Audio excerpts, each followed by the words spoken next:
Well, I am back with Golden Angel, who just read from a season for Treason, which, by the way, is just such a fun title.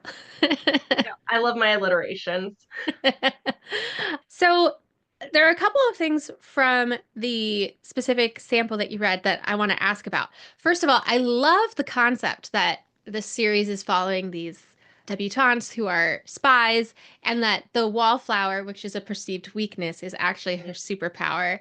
Can you talk about that theme a little bit? And do we see that for all the other debutantes as well?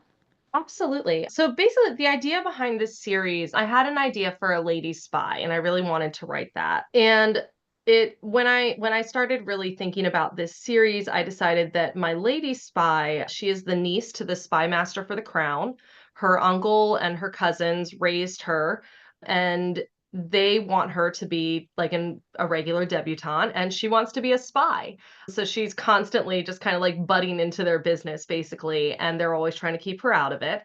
So when she finds out that a traitor has tried to assassinate the Duke of York, she and her cousins and uncle are, as usual, trying to keep her out of it. She gathers up her three best friends, who are all debutantes, takes the information that she has, and is basically like, "You're going to help me catch the traitor to the crown." So she's our general.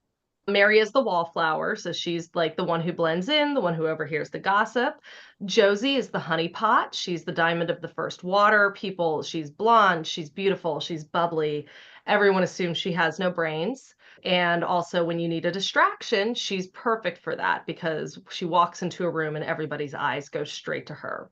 And then Lily is my blue stocking. She's extremely intelligent, has very little patience for this whole season thing, and is really only there because Evie asked her to be. And she also has a lot of contacts on the continent. She does like pen pals. She loves to learn. She's constantly reading. And so she's got all sorts of different kinds of knowledge at her fingertips.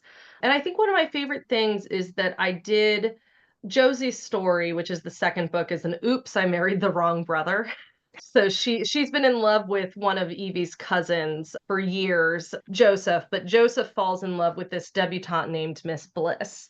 And so he ends up marrying her, and Josie gets into a scandal that requires her to get married. And at first it looks like she's going to have to marry Joseph, but then his older brother Elijah steps into the fray and says he'll marry Josie, which allows Joseph to marry the debutante that he wants, Miss Bliss.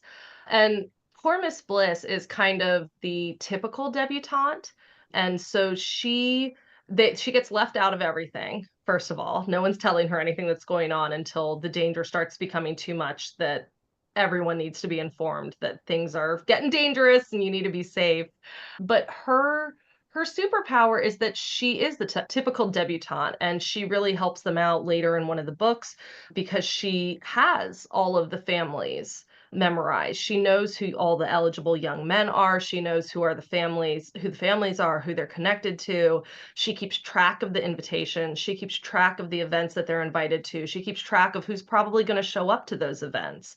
And that turns out to be necessary information. So, the book, and she gets a book in a later series. But this series, because this series really centered around these four young women who are like not the usual debutante, I really did want to have that side character who came in and was like, no, but all the things that we're supposed to be, those are also a superpower. This comes with a particular kind of knowledge, and it comes with a particular skill set that is also valuable.